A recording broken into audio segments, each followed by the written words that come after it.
Fala galerinha, professor João Pedro de Matemática aqui de novo com a geometria analítica e a aula de hoje a gente vai ver a parábola e as suas propriedades. Vem comigo!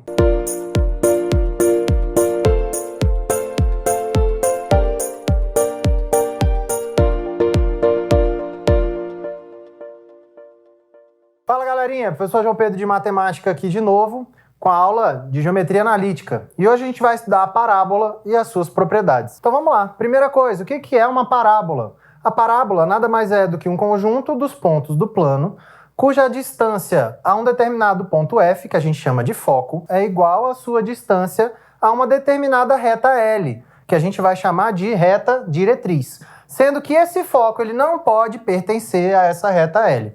Então vamos lá, ficou meio confuso? Vamos entender aqui então. A parábola é esse desenho aqui, ó, em azul. Esse desenho em azul aqui são os pontos da minha parábola, certo? E aí eu tenho o meu foco. Quem são esses pontos da minha parábola? São os pontos que têm a mesma distância tanto do foco quanto da reta diretriz L aqui embaixo.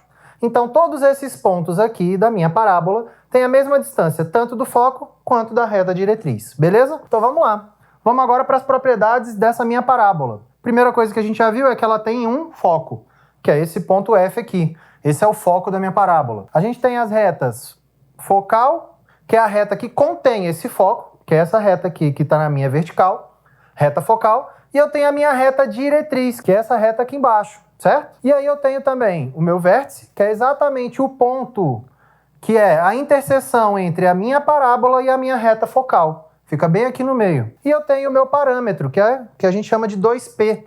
O que é esse parâmetro? É exatamente a distância entre o foco e a minha reta diretriz. É essa distância aqui toda, que é igual a 2P. Então eu tenho 1P, que é a distância entre o foco e o vértice, e eu tenho 1P, que é a distância entre o vértice e a minha reta diretriz. Beleza, galera? Vamos ver as equações agora? Bom, galerinha, o quadro já foi magicamente preenchido aqui com as equações da parábola, e a gente vai ver aqui que a equação da parábola ela vai estar sempre de duas formas, na verdade 4. São duas formas que cada uma delas tem mais duas. Então, ó, eu tenho então que a minha reta focal ela pode estar na horizontal ou a minha reta focal pode estar na vertical. Quando a minha reta focal estiver na horizontal, eu vou ter que a concavidade pode estar para a direita ou pode estar para a esquerda. O que vai mudar aqui quando a concavidade for para a direita ou para a esquerda? A equação é basicamente a mesma. A única coisa que vai mudar é o sinal aqui, ó, do meu 4P. Então, ó, quando a concavidade for para a direita, o que eu tenho? Primeiro vai aparecer na equação da minha parábola a coordenada y.